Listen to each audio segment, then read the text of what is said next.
महाकाल की नगरी उज्जैन से एक सनसनीखेज मामला सामने आया है। जिसने भी सुना और देखा उसके रोंगटे खड़े हो गए।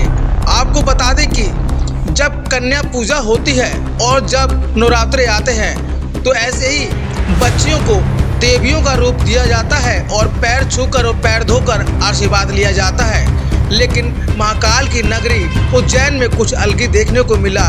एक 12 साल की बच्ची खून से लथपथ 2 से ढाई घंटे कई कॉलोनियों में भटकी, लेकिन किसी ने उसकी मदद नहीं की। आपको बता दें कि बच्ची के साथ रेप होने की बात सामने आई है। खून से लथपथ बच्ची लोगों के आगे मदद की गुहार लगाती रही, लेकिन किसी ने भी एक नहीं सुनी। तस्वीरों में देख सकते हैं आप, गेट के बाहर एक व्यक्ति खड़ा है, लेकिन उसकी हिम्मत कहाँ कि इस बच्ची की मदद कर दे। खून से बच्ची लथपथ थी। देखते देखते ही बच्ची करीब 8 किलोमीटर तक घटनास्थल से पैदल चलती रही, जिसके बाद सड़क किनारे वो बेहोश हो गई।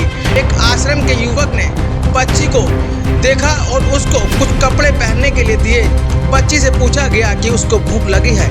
आश्रम में मौजूद युवक ने बच्ची को नाश्ता कराया, जिसके बाद पुलिस को सूचना दी। मेरा आश्रम से बाहर जाना का था। जैसे ही मैं अपने गेट पर पहुंचा, मुझसे गेट से 10 से 20 फीट दूरी पर वह बालिका की ओर से आ रही थी। जैसे ही मेरा जाना हुआ, शरीर पर ऊपरी वस्त्र था, नीचे कोई वस्त्र नहीं था। मैंने अपना ऊपरी वस्त्र उतार कर उसे दिया ताकि उसने अपना शरीर ढका। शरीर उसका पूरा ब्लीडिंग हो रहा था।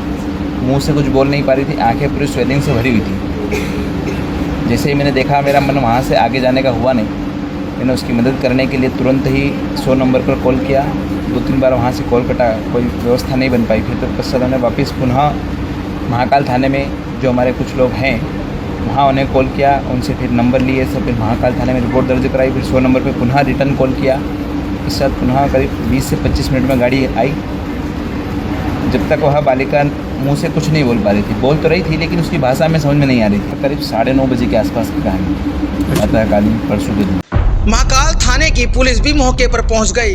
पुलिस ने बच्ची को अपने कब्जे में लेकर अस्पताल में भर्ती कराया। डॉक्टरों ने बताया कि उसके प्राइवेट पार्ट्स में काफ़ी जख्म है और रेप होने का मामला सामने आया है। बड़ा सवाल खड़ा होता है, जब नवरात्रे आते हैं या घरों में कोई पूजा होती है तो ऐसे ही बच्चियों को देवियों का रूप माना जाता है और पैर धोए जाते हैं और माथा पैरों से लगाया जाता है और इन्हीं देवियों का आशीर्वाद लिया जाता है।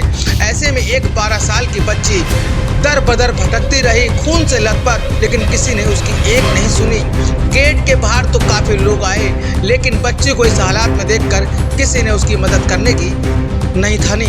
वहीं आपको बता दें कि उज्जैन पुलिस ने भी इंसानियत दिखाई है।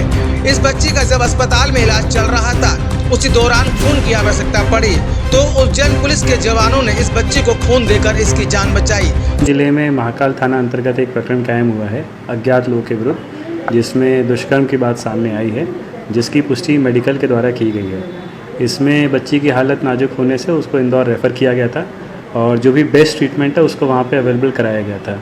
ब्लड की कमी के कारण जब ब्लड की रिक्वायरमेंट थी तो पुलिस वालों ने ही ब्लड भी वहाँ पे दिया है। इसमें एक बड़ी टीम SIT गठित की गई है और लगातार सभी जगह पे इसको हम लोग ट्रैक कर रहे हैं और जनता से भी यही अपील है, किसी को भी इसके बारे में कोई भी जानकारी हो तो पुलिस को तुरंत बताएं। अदिया के द्वारा क्योंकि बताया नहीं गया है और अभी तक घटना की जब जानकारी मिली है और उससे पहले तक जो हुआ है उसको हम लोग बैक ट्रैक कर पा रहे हैं। तो घटना कहाँ हुई है, घटनास्थल क्या है, उसकी जांच अभी विवेचना का विषय है, जिसका जल्दी खुलासा किया जाएगा। बच्ची के द्वारा वो कहाँ की है बहुत स्पेसिफिक नहीं बताया गया है और उसकी जो भाषा है उसके हिसाब से प्रयागराज के होने की संभावना है। उम्र कोई वैलिड डॉक्यूमेंट्स नहीं है, पर उसके बाद ही बता पाना ठीक रहेगा। इसमें अज्ञात लोगों के विरुद्ध कायमी की गई है।